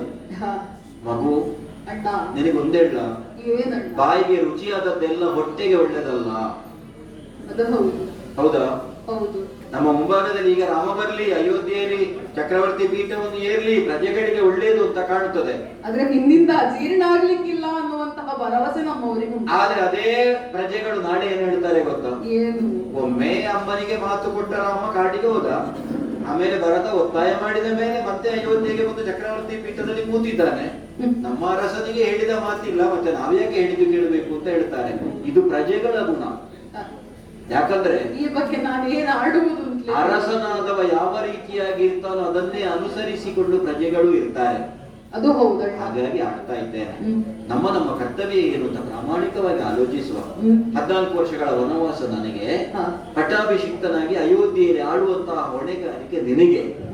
ಅನಿತುದಿರ ರಾಜ್ಯವನ್ನು ಆಡಿಕೊಂಡಿರು ನೀನು. ದೇಶ ನಮ್ಮಂತ. ಹಾಗಾಗಿ ಅಲ್ಲಿ ನೀನಿರು. 14 ವರ್ಷ ಕಳೆದ ಮೇಲೆ ಇವರ ಜೊತೆಯಾಗಿ ನಿನ್ನಲ್ಲಿಗೆ ನಾನು ಬರ್ತೇನಲ್ಲ, ಮತ್ತೆ ಯಾಕೆ ಆಟ ಮಾಡುತ್ತೇನೆ ನೀನು? ಅಣ್ಣ, ನೀನ್ ಇಷ್ಟ ಆಡಿದ ಮೇಲೆ ಇನ್ನೂ ಹಠ ಮಾಡಿದ್ರೆ ಈ ಭರತನಿಗೆ ರಾಮನ ಮೇಲೆ, ರಾಮನ ಮಾತಿನ ಮೇಲೆ ಗೌರವ ಇಲ್ಲ ಅಂತ ಆಗಿರ್ಬೋದು. ಅದಕ್ಕೆ ನಾನು ಆಡಿದ್ದಲ್ವ, ಎನ್ನೊಡನೆ ಜನಿಸಿದ್ದ ತಮ್ಮನಾದರೆ ನೀನು ಎನ್ನ ಮಾತನ್ನು ಕೇಳು, ಎರವಿಲ್ಲದಾಡು. ಅಣ್ಣ, ಏನು ಮಾಡುತ್ತೇನೆ ಗೊತ್ತೇ?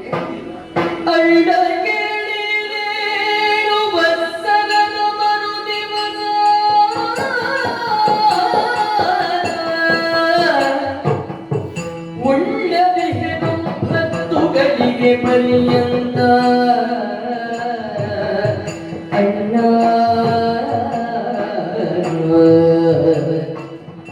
ಅಗ್ರಜರು ನೀವಿಷ್ಟರೊಳು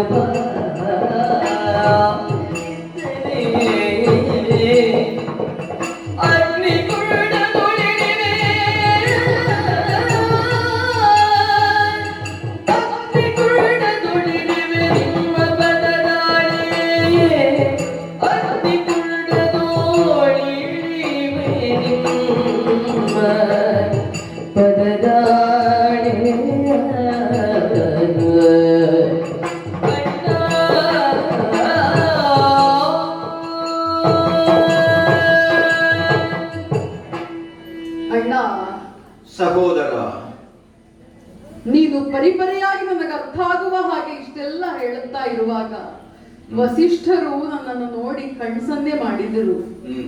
ರಾಮನ ಮಾತನ್ನು ಮೀರಬೇಡ ಭರತ ಎನ್ನುವ ಹಾಗೆ. ಧರ್ಮದ ಪಥ ಅನ್ನೋದು ಅದು ಹೂವಿನ ದಾರಿಯಲ್ಲ, ಮುಳ್ಳಿನ ದಾರಿ ಅಂತ ಹೇಳಿ ಅರ್ಥವಾಗುತ್ತಾ ಉಂಟಣ್ಣ. ಅರೆ ಕ್ಷಣ ತಂದೆಯನ್ನು ಕಳಕೊಂಡಂತಹ ನೋವು ಜೊತೆಗೆ ನೀನು ವನವಾಸಕ್ಕೆ ಬಂದಂತಹ ನೋವು, ಎರಡರಿಂದಲೂ ಬಾಧಿತನಾಗಿ ಬಿಟ್ಟಿದ್ದನಣ್ಣ. ನಮ್ಮ ವಂಶದ ಮೂಲ ಪುರುಷನಾದಂತಹ ಮನು ಸ್ಮೃತಿಕಾರನಿದ್ದಾನೆ ಅಂತ ನಾನು ಆಡಿದೆ. ಹೌದಣ್ಣ. ಧರ್ಮದ ದಶಲಕ್ಷಣಗಳನ್ನು ಆಡುವಲ್ಲಿ ಪ್ರಾರಂಭದ್ದೇ ಧೃತಿ. ಅದನ್ನೇ ನಾವು ಕೆಟ್ಟ ಆದಿತ ತಮ್ಮ. ಧೃತಿ ಕೆಡಬಾರದು ಎಂತಹ ವಿಷಮ ಸನ್ನಿವೇಶದಲ್ಲಿ. ಅರ್ಥವಾಗುತ್ತಾ ಉಂಟಣ್ಣ. ಸತ್ಯಂವದ ಧರ್ಮಂಚರ ಅಂತ ನಮ್ಮವರೆಲ್ಲ ಆಡಿದಂತಹ ಮಾತು ಅಲ್ವೇ? ಚರಿಸಿದಂತಹ ನಡೆ. ಇದನ್ನು ಮೀರಿ ಯಾರು ವ್ಯವಹರಿಸಬಾರದು, ವ್ಯವಹರಿಸಕೂಡದು. ಅರ್ಥವಾಗುತ್ತಾ ಉಂಟು ಅಣ್ಣ. 14 ವರ್ಷಗಳ ವನವಾಸದ ಬಳಿಕ ನೀನು ಬರುತ್ತಿ ಅಂತ ಆಡಿದೆ. ತುದಿಯ ಮರುದಿನ ಬಂದು ಒದಗುವೆ. ಆ ನಿರೀಕ್ಷೆಯ ಬಲದ ಜೊತೆಗೆ ನಾನು ಅಯೋಧ್ಯೆಗೆ ಹೋಗುವುದಕ್ಕೊಪ್ಪುವೆ. ಆಗಲಿ. ಆದರೆ ಮತ್ತು ಆದರೆ ಉಂಟ? ಹೌದು.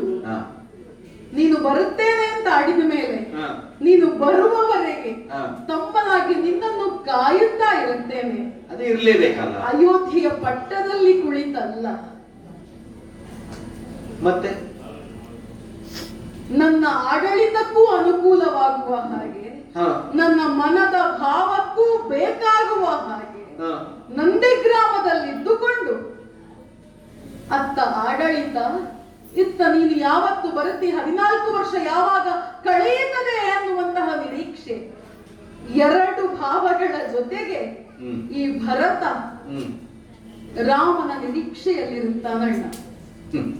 ಆದರೆ ಅಲ್ಲಿಯ ಐಶ್ವರ್ಯಗಳು, ಒಡೆತನವೋ, ಸಂಪತ್ತು, ಸೌಭಾಗ್ಯವೋ ನನಗೆ ಯಾವುದೂ ಬೇಡ. ನೀನಿಲ್ಲಿ ಹೇಗಿದ್ದೀಯೋ ಆ ತೆರನಾಗಿ ನಾನು ಹಾಗಿರುವೆ. ಹೊಟ್ಟೆ ಹೊಟ್ಟೆ ತುಂಬಿಸ್ತೇನೆ, ಹೊಟ್ಟೆಗೆ ಊಟ ಮಾಡದೆ ಅಂತೂ ಇರುವುದಿಲ್ಲ. ಹಾ. ನನಗೂ ನಿನಗೆ ಆಹಾರವಾಗಿರುವಂತಹ ಕಂದಮೂಲಾದಿಗಳೇ ಸಾಕು. ಆದರೆ ಮತ್ತೊಂದುಂಟು, ಏನಪ್ಪ? 14 ದಿವಸ ಕಳೆದು 9 ಗಳಿಗೆ ಪರ್ಯಂತ ಉಪವಾಸದಿಂದಿದ್ದು ಮರು ಕ್ಷಣಕ್ಕೆ ನೀನು ಬರುವುದು ಅರೆ ಕ್ಷಣ ತಡವಾದರೂ ಕೂಡ 14 ವರ್ಷದ ಮರುದಿನ 9 ಗಳಿಗೆ ಉಪವಾಸ ಇದ್ದು ನೀನು ಬರುವುದರೆ ಕ್ಷಣ ತಡವಾದರೂ ಕೂಡ ನಿನಗೆ ನಿನ್ನನ್ನು ಅನುಸರಿಸಿಕೊಂಡು ಬಂದಂತಹ ತಮ್ಮಂದಿರು ಇಬ್ಬರೇ ಅಂತ ನೀನು ತಿಳಿಯಬೇಕಾಗಿತ್ತು. ಯಾಕೆ ಗೊತ್ತೋ, ಭರತ ಇರುವುದಿಲ್ಲ, ಭರತ ಅಗ್ನಿ ಪ್ರವೇಶ ಮಾಡಿಕೊಳ್ಳುತ್ತಾನೆ ನೀನು ಬರದೆ ಹೋದ್ರೆ. ತಮ್ಮ ಅಣ್ಣ, ಭಾವೋನ್ಮಾದದಿಂದ ತಪ್ಪಿಯೂ ಇಂತಹ ಮಾತುಗಳನ್ನು ಆಡಬೇಡ. ಯಾಕಣ್ಣ? ನನ್ನ ಸಹೋದರನಾದಂತಹ ನಿನಗೆ ನನ್ನ ಕುರಿತಾಗಿ ಇರುವಂತಹ ಪ್ರೀತಿ ಎಷ್ಟು ಅನ್ನೋದನ್ನು ಈ ಮಾತಿನಿಂದ ನಾನು ತಿಳಿದೆ.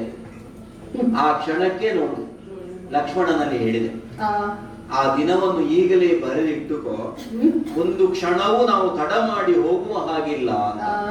ಮಗು, ತಡವಾದರೆ ಭರತನಿಗಿರುವುದಕ್ಕಾಗುವುದೇ ಇಲ್ಲ. ಮರದ ತುದಿಯನ್ನು ಏರಿ ಸೇನೆ ಸಹಿತನಾಗಿ ನೀನು ಬರುವಂತಹ ಹೊತ್ತಿಗೆ ಆಯುಧ ಪ್ರಯೋಗವನ್ನು ಮಾಡಿ ಮರದಲ್ಲಿರುವಂತಹ ನೇರಳೆಯ ಹಣ್ಣುಗಳನ್ನು ಉದುರಿಸಿದ ಹಾಗೆ ಭರತನನ್ನಾಗ್ಲಿ ಸೇನೆಯನ್ನಾಗ್ಲಿ ಸಮೂಲ ನಾಶ ಮಾಡುತ್ತೇನೆ ಅಂತ ತೊಡಗಿದಂತಹ ಲಕ್ಷ್ಮಣನೇ ಈ ಹೊತ್ತು ಲಜ್ಜೆಯಿಂದ ನಿನ್ನ ಕಣ್ಣ ಮುಂಭಾಗದಲ್ಲಿ ತಲೆ ತಗ್ಗಿಸಿ ನಿಂತಿದ್ದಾನೆ. ತಮ್ಮ, ಅಣ್ಣ, ನೀನಾಗ ಹೇಳಿದೆ ರಾಮ ದೊಡ್ಡವ. ದೊಡ್ಡವನೇ. ನನಗೀಗ ಅರ್ಥ ಆಯ್ತು ರಾಮ ದೊಡ್ಡವನಾದ್ರೆ ಹೇಗೆ ಅಂತ. ನಿನ್ನ ಹಾಗಿರುವ ಲಕ್ಷ್ಮಣನ ಹಾಗಿರುವ ತಮ್ಮಂದಿರಿರುವ ಕಾರಣಕ್ಕಾಗಿ ರಾಮ ದೊಡ್ಡವನಷ್ಟೇ. ಆ ಹಿರಿತನ ನಿನ್ನಲ್ಲಿದ್ದದ್ರಿಂದಲೇ ದೊಡ್ಡವನಾದೆ.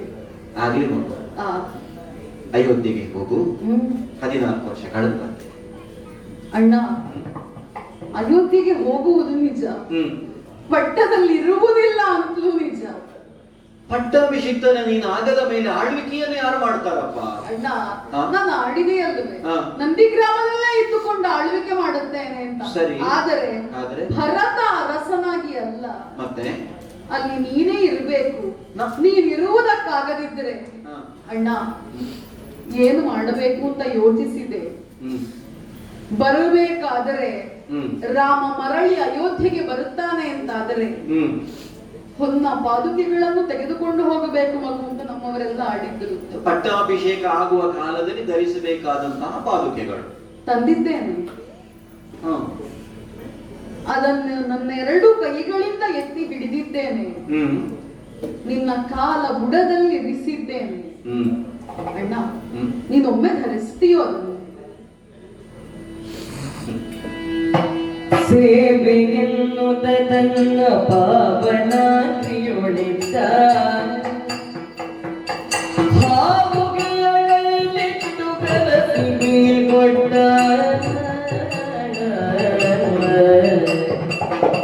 ಸೇವೆಯನ್ನುತ ತನ್ನ ಪಾವನಾತ್ರಿಯೊಳಿದ್ದ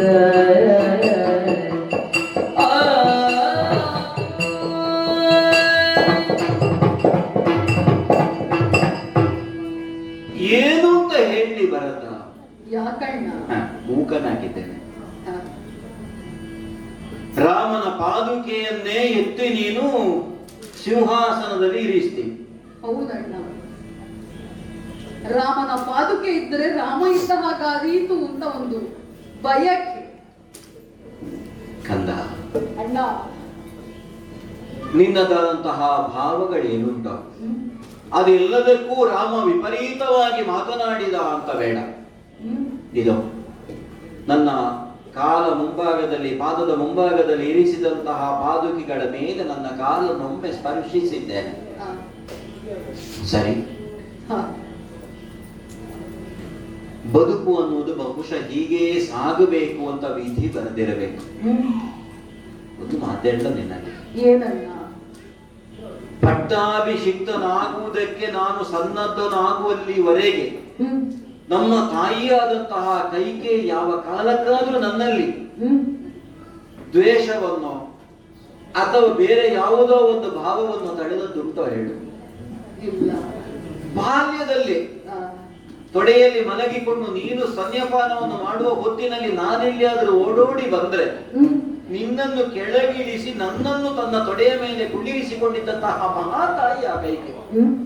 ಹಾಗಾದ್ರೆ ಯಾಕೆ ಈ ಭಾವ ಬಂತು ತಾಯಿಗೆ ಅಂತ ಕೇಳಿದ್ರೆ, ನಾನು ಆಗ ಆಡಿದಂತೆ ವಿಧಿಯನ್ನು ಮೀರಿ ನಡೆಯುವುದಕ್ಕೆ ನನ್ನಿಂದ ಆಗುವುದಿಲ್ಲ ಮಗು. ಹೌದಣ್ಣ, ಅರ್ಥವಾಗುತ್ತಾ? ಯಾಕಿದನ್ನು ಆಡಿದೆ ಗೊತ್ತೇ? ಯಾಕೆ? ತಾಯಿಯ ಕುರಿತಾಗಿ ಯಾವುದೋ ಒಂದು ಅಸಹ್ಯ, ಒಂದು ರೋಷ ಭಾವ ನಿನ್ನಲ್ಲುಂಟು. ಮರಳಿ ನೀನು ಅಯೋಧ್ಯೆಗೆ ಹೋಗಿ 14 ವರ್ಷ ಕಳೆದು ನಾನು ಬರುವಲ್ಲಿವರೆಗೆ ಯಾವ ಕಾರಣಕ್ಕಾಗೂ ತಾಯಿಯ ಕುರಿತಾಗಿ ಕೆಡು ನುಡಿಯನ್ನು ಆಡಬಾರದೇನು? ಆಡಲಾರೆ ಅಣ್ಣ. ನನ್ನ ತಾಯಿ ಬೇರೆಯಲ್ಲ, ನಿನ್ನ ತಾಯಿ ಬೇರೆಯಲ್ಲ ಅಂತ ತಿಳಿದು ನಾವು ಬದುಕಿದವರು. ಅದೇ ರೀತಿಯಾದಂತಹ ಗೌರವದಿಂದ ಆ ತಾಯಿಯನ್ನು ಕಾಣಬೇಕು. ನನ್ನ ಆಣೆ ಆದೀತಣ್ಣ. ಹೋಗಿ ನಿನ್ನ ಆಣೆಯನ್ನು ಮೀರಿ ವ್ಯವಹರಿಸುವುದಿಲ್ಲ ಈ ಭರತ. ನಿನ್ನ ಪಾದವನ್ನು ಸ್ಪರ್ಶಿಸಿದಂತಹ ಈ ಪಾದುಕೆಗಳನ್ನು ತೆಗೆದುಕೊಂಡು ಹೋಗಿ ಪಟ್ಟದ ಮೇಲಿಟ್ಟಿರುತ್ತೇನೆ. ನಿನ್ನ ನಿರೀಕ್ಷೆಯಲ್ಲಿರುತ್ತೇನಣ್ಣ. ಆದೀತು.